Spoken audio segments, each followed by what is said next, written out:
The Battle of Moscow involved 2.5 million men on both sides of the Eastern Front, making it one of the largest and, without question, one of the most important battles of the Second World War.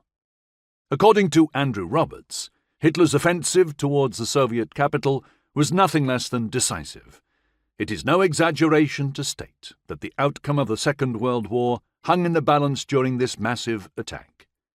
For both sides, the battle for Moscow was an epic of endurance and sacrifice, while its sheer magnitude concentrated the world's attention as never before. There can be no debate that Nazi Germany's drive on Moscow was a human calamity with few precedents in history. The battle began at the start of October 1941 with Operation Typhoon, and, with a 2-week pause at the start of November, continued to the very gates of Moscow by early December 1941. As one German soldier wrote, burning villages, the bodies of dead Russian soldiers, the carcasses of dead horses, burned-out tanks and abandoned equipment were the signposts of our march. Magnifying this level of destruction across a front nearly 700 kilometers wide, Army Group Center, the German force charged with seizing the Soviet capital, left a torrent of devastation through central Russia. The offensive towards Moscow was only the latest in an unbroken series of battles that Army Group Center had fought since June 1941. The trail of destruction began with a 2-week battle at Minsk, followed by a 2-month battle at Smolensk, and then a month of fighting down into Ukraine for the Battle of Kiev. Even before the Battle of Moscow, the number of dead, wounded and missing in the Nazi-Soviet war counted in the millions. It was warfare on a colossal scale, which was not lost on the participants of the time.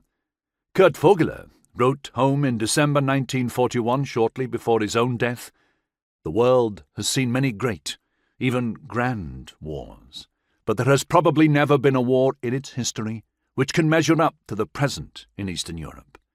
This is true both of its size, which stretches for many hundreds of kilometers of active front, the vast spaces that host battles with million-man armies of opposing nations, but also by the method and manner of the fighting itself. Truly comprehending warfare on this scale is especially difficult. Reviewing the wartime records of armies, corps and divisions, checking supply timetables and production graphs, reading the accounts of the leading generals, all goes a long way towards capturing the overall picture of events, but it only paints, in the broadest of brushstrokes, how the war was actually experienced by the men who fought it.